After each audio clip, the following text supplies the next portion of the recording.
Senator Collins, thank you so much for joining us. Let's start with that impressive streak, 9,750 consecutive votes. What does that mean to you to reach that number? The people of Maine are very hardworking, they're very committed, and I feel like I always want to be there for every vote. It's part of the work ethic that I learned growing up in northern Maine. It is typical of Mainers to care a great deal about their jobs and their commitments. So I'm proud of the fact that I've been blessed with good health and I've never missed a single vote in all of my years serving the people of Maine.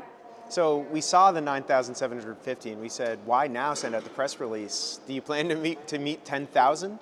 I hope that I will pass 10,000 next year.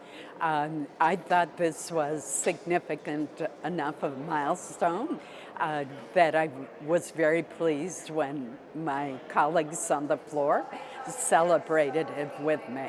So that was very exciting. Well, congratulations on the streak. Now to the thorny news of the day. I'd love to ask you about the shutdown. It is, of course, day number 9 of the shutdown. They're going to start missing paychecks, federal workers, starting on Friday. I spoke to some Capitol Police officers on the way in. They were talking about it. I know Portland's airport warned that there could be some delays. The big question is, what's the path out of this? There's a lot of posturing, but are there actual negotiations happening? There are negotiations underway. I have put forth a plan, a 6-point plan, and Senator Jean Shaheen of New Hampshire has been very active in gathering people together to see if there's a path forward. There is absolutely no reason for us to be in a government shutdown. It's completely unnecessary and truly harmful to furloughed federal workers who won't get paid, but also to federal workers who perform such vital work, such as members of our military, air traffic controllers, Coast Guard, TSA agents, law enforcement, who are forced to come to work but with no assurance of when they're going to receive their next paycheck. In addition, families will start seeing the impact directly, even if they're not involved in federal employment, because it becomes impossible to apply for federal programs, for example, because offices are shut. So to me, the way out of this is for everyone to vote for a clean stopgap funding measure called a continuing resolution so that we can fund government at current levels.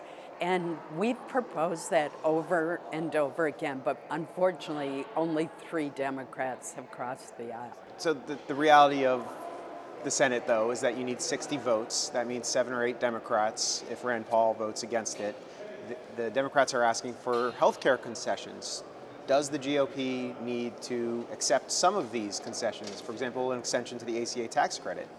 Well, let me say that I strongly support extending the ACA enhanced premium tax credits that help make health insurance more affordable, but there do need to be some reforms. For example, in Maine, you can make in excess of having a household income of $300,000 and still qualify for these subsidies. That doesn't make a lot of sense to me, but the tax credits are essential for a lot of middle-income families and lower-income families who don't get insurance through their workplace. So I support an extension, but what I think we should do first is open up government. But what I'm encouraging as part of my plan is that there be a commitment to bringing a bill to the Senate floor by a certain date to ensure that there's a robust debate and a chance to extend those credits. before they expire at the end of the year. So Democrats are asking for it to be part of the deal. You're saying sort of a handshake deal rather than something on paper to bring it up. I think there should be a commitment that is ironclad to bring up a bill. Great. Real quick, because I know that we don't have a lot of time, I would love to ask about the plan for layoffs, which is a big departure from normal shutdowns where it's furloughs and being forced to work without pay. The White House is threatening layoffs. One, do you think the White House has the authority to do this? And if not, is this something that Congress can step up and try and stop? Is that something you would support? I strongly oppose laying off those federal workers who are caught up in this shutdown. That is very unfair, and I've made my views known to the director of OMB, who's behind this proposal. It's unfortunate that the way it happens during a government shutdown is certain workers are classified as non-essential. That's really not a fair term. They do essential work, but they're being furloughed. And to not pay them retroactively for involuntary furloughs that have nothing to do with their job performance nor the essential mission of the agency is simply unfair. I want to ask you one question as Appropriations Chair, and then our local Maine station wanted to ask a Maine-centric story. Sure. So 2 quick ones left. As the Chair of Appropriations, I'm sure you've been paying close attention to the rescissions, including the pocket rescissions. Does this undermine the entire appropriations process if you guys could come to a deal on spending and then the White House can sort of decide not to spend it? Well, first let me make clear that I voted against the administration's rescission, which was submitted earlier this year. And the pocket rescission is an attempt to get around the Budget Control and Impoundment Act of 1974, which was enacted when President Nixon was president. And I do not believe that this is the way the system is supposed to work.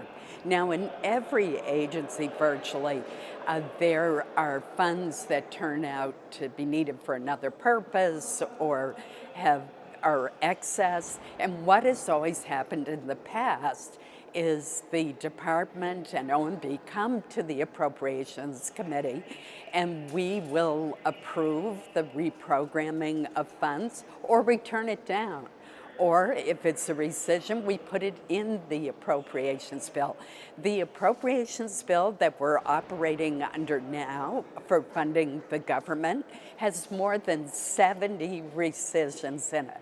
So rescissions have always existed, but this administration is clearly, in my view, stretching the boundaries of the law in an inappropriate way. I have so much to ask about that, but for Maine's sake, I will move on to their question, and then I'm sure we can chat later. They wanted to know, you've been on the Hill for a while now, multiple decades. They want to know how Maine politics has changed since your first year that you arrived. Maine remains a wonderful state to represent in the Senate, and it is the honor of my life to do so. I think that Maine politics has become more polarized. That's typical nationwide. That's not unique to Maine. But you find that there are people who are feel very, trying to think of the exact word here, if I could start that again. There are people on both sides of the aisle who feel alienated from government, but most people in Maine are still in the center. We have people on the far left, we have people on the far right, but most people in Maine are still common sense individuals who want to solve problems. And so you believe there's still an appetite for the moderate Republican like yourself? I do. Okay. Which you do have the election coming up. So I've taken more than enough of your time. Thank you, Senator. Thanks.